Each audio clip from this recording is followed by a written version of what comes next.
Hello student, surface chemistry के कुछ topic थे जो अपन ने क्लास में डिस्कस कर लिए थे। उसके बाद सरफेस केमिस्ट्री के कोलोइडल वाले पार्ट के कुछ और टॉपिक हैं जो अपन को डिस्कस करने हैं। इसके मेथड हैं, मेथड्स किसके, प्रिपरेशन के मेथड अपन ने डिस्कस कर लिए थे। उसमें सबसे पहले अपन ने देखा था केमिकल मेथड में अपन ने देखा था डबल डिकम्पोजिशन, रिडक्शन, ऑक्सीडेशन और एक हाइड्रोलाइसिस। उसके बाद अपन ने डिस्कस किया था पेप्टाइजेशन। ये एक कोलोइडल को प्रिपरेशन करने का मेथड है। उसके बाद लास्ट में बचता है ब्रैडिक्स आर्क मेथड। ये भी अपन ने डिस्कस कर लिया था। इनका मेथड अपन ने पढ़ लिए थे और इनका बेसिक क्लासिफिकेशन वो अपन ने देख लिया था, जो अपन ने 3 क्लासों में इनको डिवाइड किया था। अब इनके प्यूरिफिकेशन और इनकी कुछ प्रॉपर्टीज हैं जो कोलोइडल की डिस्टिंग्विश करती है इनको ट्रू सॉल्यूशन और जो सस्पेंशन वाले सॉल्यूशन है उनसे डिस्टिंग्विश इनको जो करती है, वो सारे अपन को प्रॉपर्टीज यहाँ पे डिस्कस करनी है। तो देखिए स्टूडेंट, सबसे पहले बात करते हैं कि प्यूरिफिकेशन की अपन को इतनी नेसेसरी, इनकी जरूरत क्यों पड़ी कि अपन कोलोइडल को एज ए मेथड प्रिपरेशन करने के बाद इनका प्यूरिफिकेशन क्यों करते हैं, उनके पीछे का रीजन क्या है। तो इनकी बात करते हैं। The colloidal sols prepared generally contain some impurities which depend on the process used to the preparation of colloids. These impurities are generally electrolytes that destabilize the colloiding, causing it to coagulate. So remove its impurity by some special method. तो देखिए student, इनका मतलब क्या है कि colloidal solution को अगर अपन prepare कर रहे हैं, अगर उसे प्रिपेयर कर रहे हैं तो उसमें कुछ इम्प्योरिटीज रह जाती है, रह जाती है। वो इम्प्योरिटीज कोलोइडल को डिस्टेबलाइज करती है। कोलोइडल को क्या करती है? डिस्टेबलाइज करती है। और डिस्टेबलाइज इस तरीके से करती है वो कि इम्प्योरिटीज जनरली इलेक्ट्रोलाइट्स होते हैं जो क्या करते हैं, कोलोइडल सोल को कोआगुलेट कर देते हैं या उसके प्रेसिपिटेशन जमा देते हैं, जो ग्रेविटेशनल इफेक्ट के कारण वो सेटल डाउन हो जाते हैं, जिसकी वजह से इन इम्प्योरिटीज को हटाना एक नेसेसरी हो जाता है अपने लिए। तो अब अपन इनके प्यूरिफिकेशन के जो मेथड हैं उनको 1 बाय 1 डिस्कस करते हैं। जैसे देखो इसके मेथड है, मेथड में सबसे पहले आता है डायलाइसिस, दूसरा वाला है इलेक्ट्रोडायलाइसिस और तीसरा है अल्ट्राफिल्ट्रेशन। तो सबसे पहले अपन बात करते हैं डायलाइसिस की। तो देखिए स्टूडेंट, डायलाइसिस जो प्रोसेस है उसमें जनरली अपन एक ऐसा सेटअप लेते हैं जिसके बाहर सेमी परमिएबल मेम्ब्रेन अटैच रहती है। उस सेमी परमिएबल मेम्ब्रेन से कोलोइडल पार्टिकल कभी भी सेपरेट आउट नहीं होते हैं। उससे सिर्फ ट्रू सॉल्यूशन जिनकी डायामीटर 1 नैनोमीटर से कम होती है वो पास आउट हो जाते हैं। क्यों?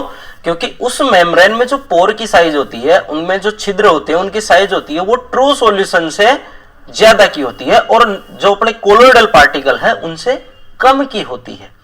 कोलोइडल पार्टिकल की साइज लार्जर होती है रादर देन ट्रू सॉल्यूशन। तो कोलोइडल पार्टिकल तो उससे पास आउट नहीं होते हैं, लेकिन इंप्यूरिटीज जिसको अपन क्रिस्टेलॉइड्स बोलते हैं, जैसे इलेक्ट्रोलाइट है, जैसे NaCl है, इसके अलावा KCl है, कोई एसीटेट के सोल्ट हैं, जो भी XYZ जो भी हो सोल्ट, वो क्रिस्टेलॉइड की फॉर्म में एज ए इंप्यूरिटीज प्रेजेंट रहता है। तो वो उस डायलाइजिंग मेम्ब्रेन से पास आउट हो जाते हैं। उसमें खास बात यह रहती है कि वो कोलोइडल सॉल्यूशन के पार्टिकल को बाहर नहीं जाने देती। सिंपल एक डिफ्यूजन प्रोसेस होती है जिसके थ्रू इंप्यूरिटीज बाहर निकल जाती है। तो देखिए स्टूडेंट, इसको पढ़ते हैं। इसमें क्या लिखा है कि dissolved solute can be removed from colloidal dispersion through the use of such A membrane by the process is called dialysis. ये एक ऐसी प्रोसेस है जिसमें कोलोइडल का एक डिस्पर्सन मीडियम से सिंपल डिफ्यूजन होता है, या जो डिजोल्व्ड इंप्योरिटीज रहती है उनको मेम्ब्रेन के थ्रू अपन सिंपल बाईपास कर लेते हैं। क्योंकि ट्रू सॉल्यूशन से पास आउट हो जाते हैं। इस प्रोसेस को बोला जाता है डायलाइसिस। और जो मेम्ब्रेन इसमें एज ए डिफ्यूजन की तरह काम में आ रही है उसको अपन बोलेंगे डायलाइजिंग मेम्ब्रेन, डायलाइजिंग मेम्ब्रेन बोलेंगे। तो देखिए स्टूडेंट, ये सेटअप है, ये दे रखा है इसमें ये कोलोइडल सोल है, और जो येलो येलो दिखा रखा अपन ने, ये इसमें इंप्योरिटीज है। और बाहर जो ये डार्क कलर का है, बाहर जो ये डार्क कलर दे रखा है, ये देखो, ये जो ब्लैक कलर है, ये ब्लैक कलर वाला जो पार्ट है, ये इसमें अपन बोल रहे हैं इसको कि ये मेम्ब्रेन है। ये क्या है? मेम्ब्रेन। और ये मेम्ब्रेन इसमें से जो इसके कोलोइडल पार्टिकल होते हैं उसको बाहर नहीं जाने देती। जो येलो कलर के हैं जिनको क्रिस्टलोइड बोलते हैं, वो पार्टिकल बाहर आ जाते हैं। और ये पार्टिकल जैसे ही बाहर आते हैं, अपन यहां से लगा रखे हैं एक इनलेट, मतलब वाटर यहां से एंटर होता है। वाटर यहां से प्रेशर की फॉर्म में जाता है, मतलब इसका प्रेशर हाई रहता है। तो ये क्या करता है, जैसे ही क्रिस्टलोइड के पार्टिकल यहां पे आते हैं तो ये वाटर के फ्लो के साथ बाहर निकल जाते हैं। देखो यहाँ पे H2 है और क्रिस्टलोइड इंप्योरिटीज है, और यहाँ पे ये लगी हुई डायलाइजिंग मेम्ब्रेन, जिसको अपन सेमी परमिएबल मेम्ब्रेन भी बोलते हैं। सेमी का मतलब होता है ये किसी भी सॉल्यूशन के एक कंपोनेंट को जाने देती है, एक को रोक लेती है, इसलिए इसको बोला जाता है सेमी परमिएबल मेम्ब्रेन। कुछ परमिएबल मेम्ब्रेन होती है जिसमें से सारा का सारा पास आउट हो जाता है, जैसे सोल्यूट है या सोलवेंट है, एजेटिव, दोनों पास आउट हो जाते हैं।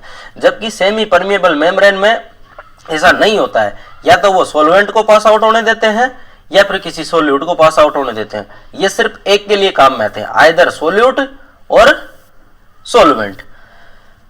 तो देखिए, पास्ड ओनली ट्रू सॉल्यूशन, ये इसमें इस तरीके से सेटअप करते हैं अपन कि सिर्फ ट्रू सॉल्यूशन को पास आउट करे, जो अपन ने ले रखा है क्या, इलेक्ट्रोलाइट, जो इंप्योरिटीज के रूप में रहता है, जिसको क्रिस्टलोइड बोलते हैं। और इसको अपन बोल सकते हैं क्रिस्टलोइड्स भी बोल सकते हैं, क्रिस्टलोइड्स बोलते हैं इनको। फिर देखते हैं आगे कि कोलोइडल पार्टिकल्स नॉट पास्ड। देखिए स्टूडेंट, इससे कोलोइडल पार्टिकल कभी भी पास नहीं रहेंगे, पास आउट नहीं होंगे। तो ये जो येलोइश कलर के जो पार्टिकल है जिनको क्रिस्टलोइड बोल रहे हैं, ये इसमें से पास आउट हो जाते हैं। और लास्ट में जो रिमेन बचता है अपने पास कोलोइडल सॉल्यूशन बचता है, जिसको अपन बाहर एज ए वर्क जो भी अपन को करना है इसके साथ यूजेज में जो भी है इसके, वो अपन काम में ले लेते हैं। तो ये थी डायलाइसिस की प्रोसेस। उसके बाद देखिए स्टूडेंट, डायलाइजिंग मेम्ब्रेन। तो डायलाइजिंग मेम्ब्रेन जनरली देखो, एक तो एनिमल मेम्ब्रेन्स होते हैं, एनिमल मेम्ब्रेन, जैसे ब्लैडर, जो ब्लैडर की वॉल होती है उसको बिल्कुल पतला कर लेते हैं, बिल्कुल उसको ऐसा कर लेते हैं कि उसमें से सिर्फ जो कोलोइडल के पार्टिकल है वो पास आउट नहीं हो और उससे ट्रू सॉल्यूशन के पार्टिकल पास आउट हो, ऐसा सेटअप बनाते हैं इसको। तो ब्लैडर्स हैं, और भी एनिमल मेम्ब्रेन जो जहां से अपन को मिल सकती है, उसको एज ए अच्छे तरीके से सेट कर लेते हैं कि ये ही पार्टिकल से पास होनी चाहिए। उसके बाद है पार्चमेंट पेपर और एक सेलोपेन। ये कुछ जो सब्सटेंस है जिसको अपन ऐसे भी बोल सकते हैं कि जैसे ऑर्गेनिक और इनऑर्गेनिक सब्सटेंस है, जिससे अपन एक आर्टिफिशियली जनरेट करते हैं, वो ये सेलोफेन और एक पार्चमेंट पेपर होते हैं ये। तो ये कुछ डायलाइजिंग मेम्ब्रेन के एग्जांपल हैं, एक तो एनिमल मेम्ब्रेन है, एक पार्चमेंट पेपर है और एक सेलोफेन पेपर है। ये cellophane paper as a generally cellulose से बनाए जाते हैं ये। उसके बाद बात करते हैं अपन नेक्स्ट मेथड की, ये डायलाइजिंग मेथड था। उसके बाद बात करते हैं अपन इलेक्ट्रोडायलाइसिस। कौन सा method? Electrodialysis. The process of dialysis is generally slow and can be made faster by applying an electric field. The process is called electrodialysis and it applicable to impure colloidal solution that have ions, electrolytes as impurities. देखिए student, अपन ने last slide में देखा था, देखिए student, जो last slide थी उसमें और इसमें क्या फर्क है? इसमें अपन ने सिर्फ एक मेम्ब्रेन के थ्रू यहां से पास आउट करवाया, यहां पर अपन ने बाहर से कोई इलेक्ट्रिक फील्ड नहीं लगाया बाहर से। तो ये सिंपल एक प्रोसेस थी जो डिफ्यूजन हो रही है, इसमें बाहर से अपन फोर्स अप्लाई नहीं कर रहे, ये एक नेचुरली प्रोसेस है जो स्पॉन्टेनियसली होती है, ये अपने आप होती है, इसमें कुछ नहीं करते अपन।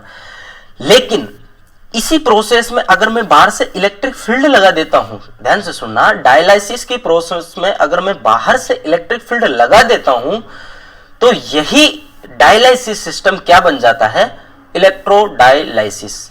मींस इलेक्ट्रो मींस यहां से अपन ने इलेक्ट्रिक फील्ड इसमें अप्लाई कर दिया है। तो देखिए स्टूडेंट, जो नेक्स्ट मेथड है इलेक्ट्रोडायलाइसिस का, उसमें ये जो प्रोसेस है, ये देखिए ये वाला, ये सेटअप उसी का है जो पीछे अपन ने डायलाइसिस देखा था उसी का सेटअप है ये। लेकिन इसमें देखिए स्टूडेंट, अपन ने बाहर से एक तो क्या लगा रखा, कैथोड और एक एनोड। इस पूरे सेटअप को बोलते हैं अपन की इलेक्ट्रोडायलाइसिस, क्योंकि अपन ने बाहर से इलेक्ट्रिक फील्ड लगा दिया है। अब यहां पे देखना कि सॉरी, जनरली ये एप्लीकेबल होता है किनके लिए, इलेक्ट्रोलाइट्स जो इंप्योरिटीज रहती है। तो ध्यान से देखिए स्टूडेंट, अगर अपने कोई भी कोलोइडल सॉल्यूशन में NaCl है, एज लाइक और भी जैसे एसीटेट है जिसको अपन बोलते हैं CH3COONA, अपन ने क्लास में भी डिस्कस किया था कि Na+ और Cl-, ये एक इलेक्ट्रोलाइट है। जो आयन, ध्यान से सुनना, जो आयन अपनी सॉलिड स्टेट में इलेक्ट्रिसिटी को फ्लो नहीं करे और मोल्टन स्टेट या फिर इसकी एक्वस फॉर्म, उसमें ये करंट को फ्लो करे, तो वो सब्सटेंस इलेक्ट्रोलाइट कहलाते हैं। तो NaCl क्या है, एक इलेक्ट्रोलाइट है। ये टूटता है जब देता है Na+ + Cl-।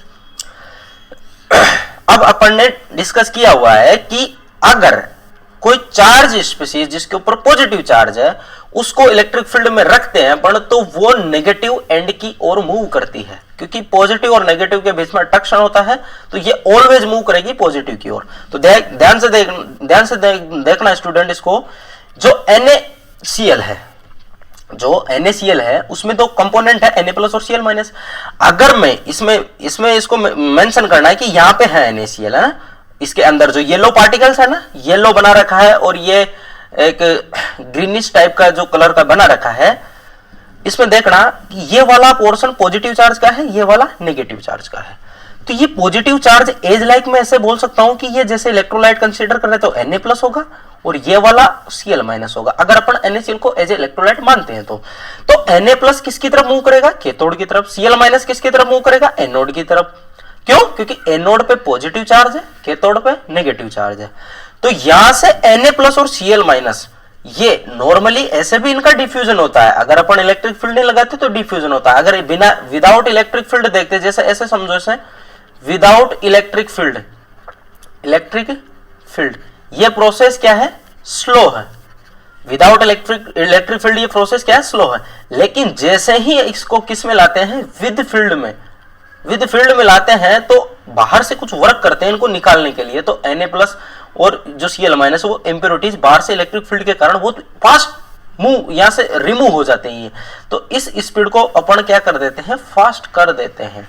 तो विदाउट फील्ड की उपस्थिति में ये फास्ट हो जाता है। फर्क कुछ भी नहीं है, मैकेनिज्म वही है, बस इसमें बाहर से अपन क्या करते हैं, एक फील्ड अप्लाई करते हैं। तो नेक्स्ट बात करते हैं अपन sorry, in this process the 2 electrodes are placed in a compartment. ये 2 इलेक्ट्रोड है, एक एनोड और एक कैथोड। इलेक्ट्रोड कुछ नहीं होते, ये एक मेटल्स की रोड होती है जो किसी सॉल्यूशन में डिप रहती है, उसी को इलेक्ट्रोड बोल देते हैं। Containing water and colloidal solution placed in A bag of suitable membrane. ये कोलोइडल है, एक सुटेबल मेम्ब्रेन का एक बैग बनाया हुआ है जिसमें अपन ने कोलोइडल सॉल्यूशन भर रखा है जो इंप्योर है, उसको अपन को प्यूरिफाई करना है। When current is fast the ion are attracted by the oppositely charge electrode and remove. यही मैंने समझाया, जो ही लिखा है इसमें कि ऑपोजिटली चार्ज जो आयन, मतलब जो आयन होते हैं वो ऑपोजिटली चार्ज इलेक्ट्रोड की ओर मूव करते हैं। जैसे वो पॉजिटिव वाला है तो वो नेगेटिव पे जाएगा, ये पॉजिटिव पे कभी नहीं जा सकता, क्योंकि पॉजिटिव पे पॉजिटिव पॉसिबल ही नहीं है जाना। वहां पे क्या है, पॉजिटिव की जगह पे ऑलवेज क्या होता है, ऑक्सीडेशन, और पॉजिटिव वाला हमेशा रिडक्शन करना चाहेगा। जैसे देखो कि Na+ है, Na+ में तो रहेगा नहीं ऑलवेज, इसको चाहिए इलेक्ट्रॉन। इलेक्ट्रॉन कहां से मिलेंगे, जहां नेगेटिव एंड होगा तो वो कहां है, कैथोड, तो ये कैथोड पे जाएगा। तो ये कुछ इलेक्ट्रोडायलाइसिस से रिलेटेड कुछ पॉइंट थे जो अपन ने डिस्कस किए। उसके बाद देखते हैं अपन नेक्स्ट अल्ट्रा फिल्ट्रेशन। उसके बाद देखते हैं अपन अल्ट्रा फिल्ट्रेशन। देखिए स्टूडेंट, अल्ट्रा फिल्ट्रेशन कोई एक इनसे अलग मेथड नहीं है, ये स्पेशल टाइप का क्या है, इसको अपन बोल सकते हैं कि ये एक डिफ्यूजन ही है जिसको अपन डायलाइसिस में मेंशन करते हैं। अल्ट्रा फिल्ट्रेशन में एक स्पेशली फिल्टर पेपर अपन प्रिपेयर करते हैं स्पेशली। इसमें जो अपन सॉल्यूशन लेते हैं, जो इसको प्रिपेयर करते हैं पेपर को, वो सॉल्यूशन अलग अलग पोर्शन में लेके अपन पोर की साइज को अलग अलग कर लेते हैं। तो अभी देखना स्टूडेंट जो भी है, इसमें आगे अपन अभी समझ में आ जाएगा, इसको पढ़ते हैं। This process involve removal of impurities from colloidal solution bye filtering through specially prepared filter paper. इसमें स्पेशली प्रिपेयर्ड एक फिल्टर पेपर लेते हैं अपन, नॉर्मली डायलाइसिस ही होती है लेकिन स्पेशल टाइप का फिल्टर पेपर लेते हैं। Sorry, these filter paper are prepared in a manner that they are permeable to all substance apart from the colloidal particles।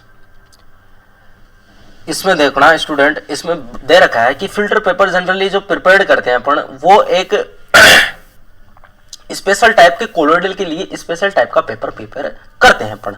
वो सब्सटेंस पे डिपेंड करता है कि आपने कौन सा कोलोइडल बनाया है, उसके लिए आप कौन सा फिल्टर पेपर यूज में लोगे। ऐसा नहीं है कि कोलोइडल पार्टिकल की रेंज है, जैसे कि कोलोइडल पार्टिकल की रेंज है, जैसे मैं मान लेता हूं कि 90 नैनोमीटर, और आपने फिल्टर पेपर बनाया, उसके पोर की साइज है 100 नैनोमीटर।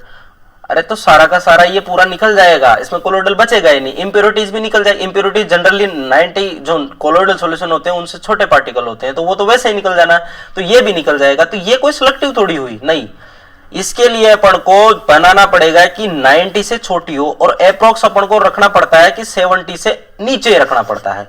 हो सकता है कुछ पार्टिकल फाइनो निकल जाए, तो 70 नैनोमीटर से नीचे ही इसको रखना पड़ता है। तो आए बात समझ में, इसमें अपन कैसे स्पेशली टाइप की मेम्ब्रेन यूज में लेते हैं। तो इसके कुछ नोट में पॉइंट लिखे हुए हैं। The ordinary filter paper can not be use for this process because their pore are very large and permit passage of colloidal particle। इसमें दे रखा है कि जो जनरली तुम कोलोइडल को जो इम्प्योरिटीज को बाहर निकालते हो, उसके लिए सिंपल डायलाइसिस यूज में लेते हैं या इलेक्ट्रोडायलाइसिस लेते हैं। तो जो डायलाइसिस प्रोसेस होती है उसमें पोर की साइज क्या है कि उसमें सेटअप नहीं रहती, कुछ पोर्स बड़े रहते हैं, कुछ पोर्स छोटे रहते हैं, तो वहां से कोलोइडल सॉल्यूशन के निकलने की टेंडेंसी ज्यादा रहती है। तो उस समस्या को दूर करने के लिए, उस प्रॉब्लम को सॉल्व आउट करने के लिए अपन यहाँ पे अल्ट्रा फिल्ट्रेशन यूज में लेते हैं। अल्ट्रा का मतलब बहुत छोटा, यहाँ पे अपन क्या करेंगे, पोर साइज को और थोड़ा छोटा करेंगे और फाइन करेंगे। फाइन का मतलब कि स्पेशल टाइप के कोलोइडल के लिए स्पेशल टाइप का फिल्टर पेपर यूज में लेंगे। तो इसमें वही लिखा है कि जो तुम मेथड पढ़ के आए हो डायलाइसिस वाला, उसमें पार्टिकल के कोलोइडल पार्टिकल के बाहर जाने की टेंडेंसी ज्यादा रहती है, इसलिए वो मेथड ज्यादा कारगर नहीं है, वो ज्यादा सूटेबल नहीं है। So they are immersed with collodion solution. Collodion solution होता है, ये एक स्पेशल टाइप का सॉल्यूशन होता है जिसमें 4% सेल्यूलोज नाइट्रेट होता है और उसमें अल्कोहल और ईथर का कंपोनेंट होता है। फिर क्या करते हैं अपन, हार्ड का मतलब होता है कि जो अपन ने फिल्टर पेपर सेल्यूलोज नाइट्रेट और अल्कोहल प्लस ईथर के सॉल्यूशन से जो डिप करके निकाला है, उसको फॉर्मेल्डिहाइड में डाल देते हैं। फॉर्मेल्डिहाइड क्या करता है, बाकी के जो सॉल्वेंट होते हैं उनको एक्सट्रैक्ट कर लेता है, वो खींच लेता है, उनको एब्जॉर्ब कर लेता है और उस पेपर को हार्ड बना देता है ताकि अपन उसको यूज ले सके। फिर हार्ड बनने के बाद उसको क्या करते हैं, ड्राई करते हैं, देन अपन उसको यूज करते हैं। सेकंड देखना, pore size can be set up according to collodion concentration. देखिए स्टूडेंट, इसमें बहुत अच्छी बात लिखी है, ये इसकी स्पेशल है, इसीलिए तो इसको ज्यादा यूज में लेते हैं। इसकी स्पेशल खास बात ये है कि अपन इस कोलोइडियन, जो कोलोइडियन का जो सॉल्यूशन है उसमें अपन क्या करते हैं कि कंसंट्रेशन चेंज करके अपन क्या कर लेते हैं, पोर साइज को क्या कर लेते हैं, एडजस्ट कर लेते हैं। पोर साइज को क्या कर लेते हैं, एडजस्ट कर लेते हैं, जिससे क्या होता है कि अपन को जो कोलोइडल पर्टिकुलर कोलोइड को सेपरेट करना है उसी को अपन सेपरेट कर पाते हैं। तो यहाँ पे ये अच्छी बात है इसकी कि पोर साइज है वो सेटअप हो जाती है अकॉर्डिंग टू कोलोइडियन कंसंट्रेशन। और इसमें ध्यान रखना, ये नीट में एज इट इज पूछा भी जाता है कि कोलोइडियन सॉल्यूशन क्या होता है, ये एज इट इज पूछ लेता है कोलोइडियन सॉल्यूशन क्या होता है। तो ये क्या होता है, 4% cellulose nitrate plus alcohol plus ether का सॉल्यूशन होता है। उसके बाद इसको हार्ड किसके थ्रू किया जाता है, वो है फॉर्मेल्डिहाइड। और फिर इसको अपन यूज में ले लेते हैं। उसके बाद देखिए स्टूडेंट, ये अल्ट्राफिल्ट्रेशन वाला पार्ट था। उसके बाद अपन बात करते हैं प्रॉपर्टीज की। ये अपने 3 मेथड थे, इसके प्यूरिफिकेशन के 3 ही मेथड थे जो अपन ने डिस्कस कर लिए हैं। अब बात करते हैं अपन इसके properties of the colloidal solution. तो देखिए स्टूडेंट, जो कोलोइडल सॉल्यूशन है उसकी प्रॉपर्टीज को अपन यहाँ पे डिस्कस क्यों कर रहे हैं, उसका कुछ रीजन है। अपन ने स्टार्टिंग में देखा था कि सॉल्यूशन है वो 3 टाइप के होते हैं। एक तो ट्रू सॉल्यूशन होता है, एक तो ट्रू सॉल्यूशन होता है और एक कोलोइडल सॉल्यूशन होता है और एक होता है सस्पेंशन। अपन ने देखा था इसके जो पार्टिकल की साइज होती है 1 नैनोमीटर से क्या होती है, छोटी होती है। इसकी होती है 1 नैनोमीटर टू 1000 नैनोमीटर और इसकी होती है 1000 नैनोमीटर से अबव। तो ये वाले जो सॉल्यूशन है इनकी प्रॉपर्टी टोटली डिफरेंट होती है। और ये जो कोलोइडल सॉल्यूशन है इसकी प्रॉपर्टी इसलिए पढ़ रहे हैं अपन कि ये कोलोइडल सॉल्यूशन है, ये जब 1 नैनोमीटर से 100 नैनोमीटर की रेंज में आते हैं तो ये टोटली डिफरेंट टाइप की प्रॉपर्टी शो करते हैं। वो कौन कौन सी प्रॉपर्टी है, एक तो कोलिगेटिव प्रॉपर्टी, ब्राउनियन मूवमेंट और एक टिंडल इफेक्ट है, कलर प्रॉपर्टी है, चार्ज ऑन कोलोइडल पार्टिकल और एक है इलेक्ट्रोफोरेसिस और लास्ट में बचती है कोआगुलेशन और प्रेसिपिटेशन, या इनको अपन बोल सकते हैं कि फोकुलेशन वैल्यू। तो ये है इसकी प्रॉपर्टीज है कोलोइडल की जो अपन को 1 बाय 1 डिस्कस करनी है। वो डिस्कस करेंगे अपन नेक्स्ट लेक्चर में। ओके।